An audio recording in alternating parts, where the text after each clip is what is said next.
Breaking news. Welcome to today's headlines. Harvard-trained attorney Nnamdi gives 10 reasons why Ipob should fire a Ejiofor as Kanus lawyer. Harvard-trained attorney Nnamdi gives 10 reasons why Ipob should fire a Ejiofor as Kanus lawyer. To my dear listeners from wherever you're listening from, stay tuned as I read today's news. Human rights attorney and founder of Due Process Advocate (DPA), Barrister Emeka Nnamdi, has given 10 reasons why the leadership of the indigenous people of Biafra, Ipob, should fire Ifeanyi Ejiofor, the lead counsel to the detained leader of the separatist movement, Nnamdi Kanus. In a report titled, Barrister Ifeanyi Ejiofor is unfit to remain a lawyer to Nnamdi Kanus. He must withdraw immediately or be fired. The Fīrē attorney argued that Ejiofor, still standing as Kanus' lawyer, could spell doom for Nnamdi and his movement because of the alleged fraud charges he is facing. He, however, urged Ejiofor to withdraw as Nnamdi Kanus or should be sacked by the leadership of the group, considering the sensitivity of the case he is handling. Emeka said, "Yes, I know that only Nnamdi Kanus can choose who should be his lawyer. That is a right he has under Section 36 of the Nigerian Constitution. But that right is never an absolute right. It requires that a person be free in order to be able to make the choice. Nnamdi Kanus is not free at the moment. It also requires that the person be sufficiently informed to be able to exercise that right." Nnamdi Kanus was not aware of the fact that Ejiofor was not fit to represent him. I will explain this later in this post. Also, that right requires that a person should not choose a lawyer out of fear. Indeed, at that point, Nnamdi Kanus may have fears about firing Ejiofor because Ejiofor may have certain confidential information about Nnamdi Kanus and his defense strategies, which Nnamdi Kanus may not want to be disclosed to his opponent. My reasons: 1. As of 2016, when Nnamdi Kanus engaged Barrister Ifeanyi Ejiofor as his lawyer, Ejiofor was facing serious investigation for fraud and forgery by the EFCC. It was a serious investigation because the EFCC had copies of 2 legal documents that Ejiofor presumably admitted that he forged. That meant that during the investigation, Ejiofor knew that he would most likely be convicted if prosecuted. 2. Also in the same 2016, the EFCC indicted Ejiofor on 5 counts of fraud, forgery, issuance of due check, tendering of forged document.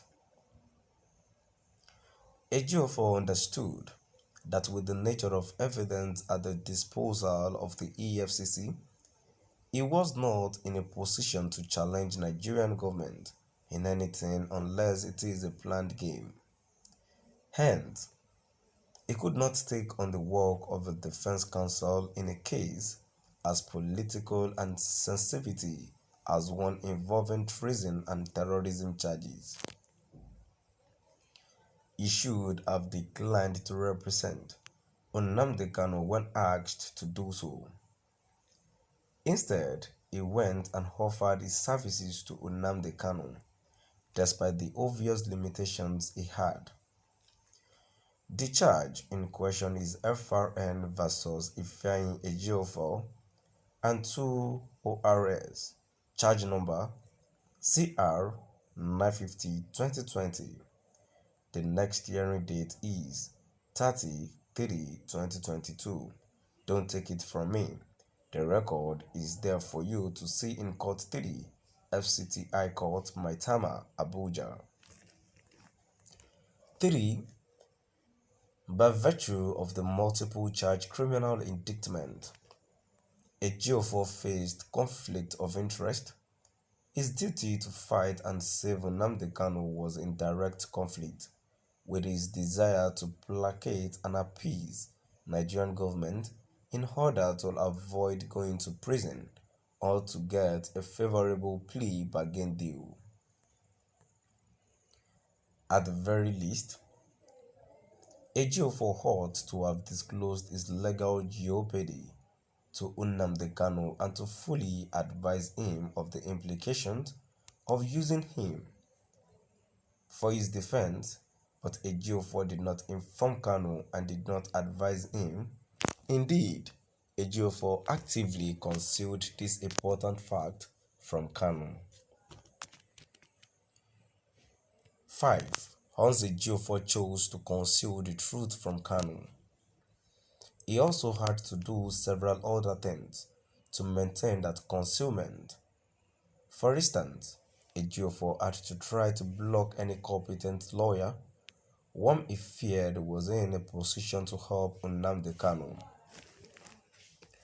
Ejiofor turned the case into a tough war and as an instrument of aggrandizement and power show. And with the power he thought he acquired from being the lawyer for Nnamdi Kanu, he chose to engage in needless and counterproductive conflict that ended to hurt his client. For instance, he engaged in personal conflict with Chief Emeka Ofor, his townsman. Second, he assisted the Abuja Police Command in framing Barrister Emeka Ogunye for murder and armed robbery because he feared that Emeka Ogunye might accept to assist Nnamdi Kanu in his case. Recently, he needlessly attacked Senator Orji Uzor Kalu simply because he, Ejiofor, felt offended because the senator did not wait for him, Ejiofor, to arrive at pre-scheduled meeting with Nnamdi Kanu before proceeding with the meeting.